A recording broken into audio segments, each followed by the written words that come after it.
attitude is it can't be done because they haven't seen it. They're judging according to appearances. The people that are going to make it in the future, the people that are making it today, let me share something with you. History is being read, but it's also being written by people with imagination. It's necessary you take responsibility for it, that you make it happen, that you don't give up, that you don't take any objection or disappointment or defeats personally, that you keep on keeping on, that you don't decide that I can't make it because you can't see the light at the end of the tunnel, that you realize that's a part of the program. You must have faith. You've got to believe in yourself. You've got to believe in your abilities. You've got to believe in your service, your company, your ideas, unquestionably. You've got to have faith, and that faith gives you patience. That it's not going to happen as quickly as you want it to happen. When you got an idea, you want to move on. You might not have the money, you might not have the education, you might not have the support or the resources you need. What is that something that can keep us going, that will enable us to act on our dream? What's one of those keys that will begin to help us to discover the secrets to our dream? Here's what I want you to repeat after me, please, with power and conviction. Say, it's possible. It's possible. It's possible. It's possible. Most of us go through life with our brakes on, holding back, not giving all that we have, not sharing all of ourselves. Most of us go to our graves still holding on rather than releasing it because of past experiences, past defeats, past pain. We look back, well, it didn't work out then. It probably won't work out now.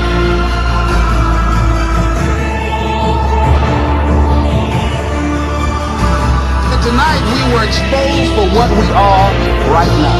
It means that what I did didn't work tonight. And I got to separate what I do from who I am.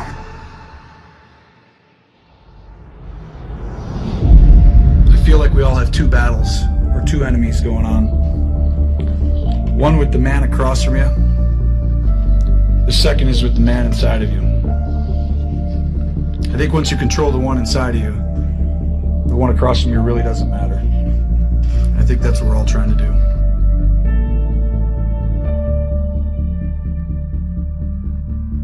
You aren't handed anything.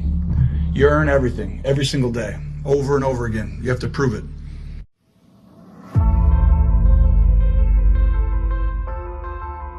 Imagine if you got what you want every time. No struggle, no hard work, no challenges, no hard work required. Some of you are saying that would be great. You would be weak. And then when something hard comes up in your life, you wouldn't know how to handle it because you have never gone through anything that strengthens you. You cannot grow without struggle. You cannot develop strength without resistance, without challenging yourself, without struggle. Pain is your friend. Maybe not in the moment, but for the evolution of your soul, for the long-term benefit of you as a stronger human being.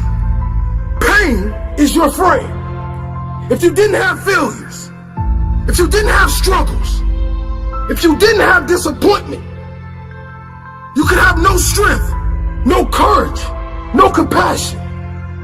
How could you? Those qualities are made from your pain and struggle.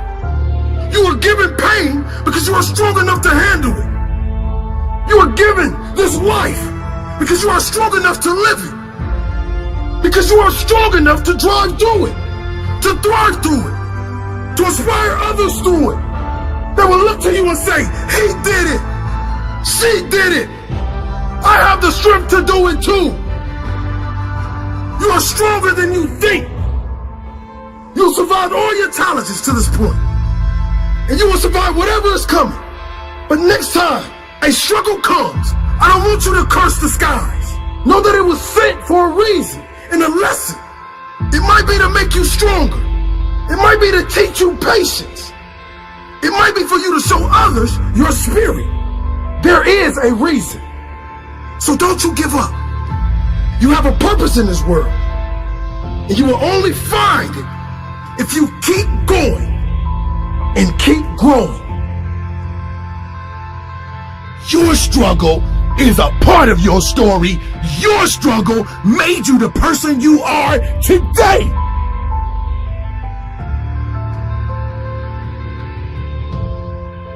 Your struggle is your life. Your struggle is your gift. See, many people look at struggle like it's a bad thing. Your struggle will be the gift that the world falls in love with. Nobody wants to hear the story of the man that was given everything. People want to hear the stories of men and women that endured pain and turned their struggles into a gift. Do you want people just to feel sorry for you? Or you want people to look up to you? Do you want to be a legend? Because legends are born in the belly of struggle. Fear is only a fictional movie, but reality is the struggle. Reality is the struggle.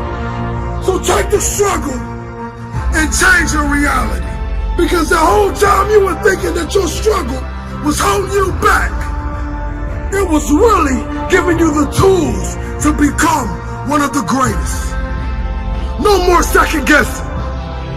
No more blaming others for the problems you have in your life. It's a new day. This is my one-way ticket to my dreams. Your struggle is your gift.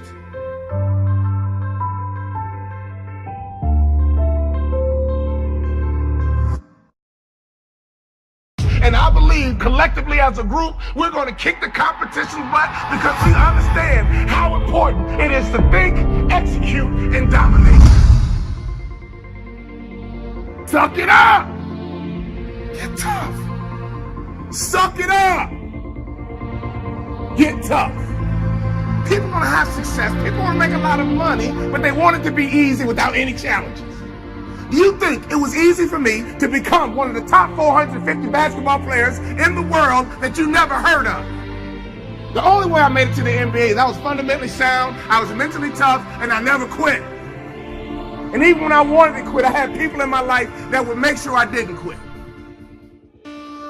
I hired and set out the top 10 motivational speakers, watched all their videos, and I watched them one by one because I understand that if I pay attention to what the best are doing, I can be the best too. I watched game film on Michael Jordan. No matter how much I watched, I couldn't do what Michael Jordan could do. I would watch Magic Johnson. I couldn't do what Magic Johnson would do, but I sat there and had these videos. I watched Les Brown, Zig Ziglar, Tony Robbins. My hot wife was scared. I was scared. I called her to my office and I said what a husband say. I said, babe, we're gonna be okay.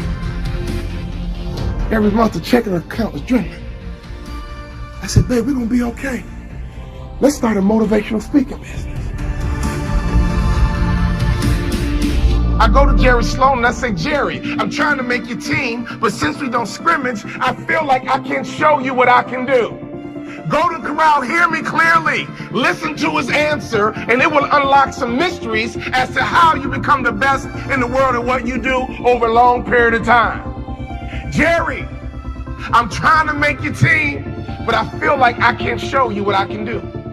He says, Walter, I already know what you can do.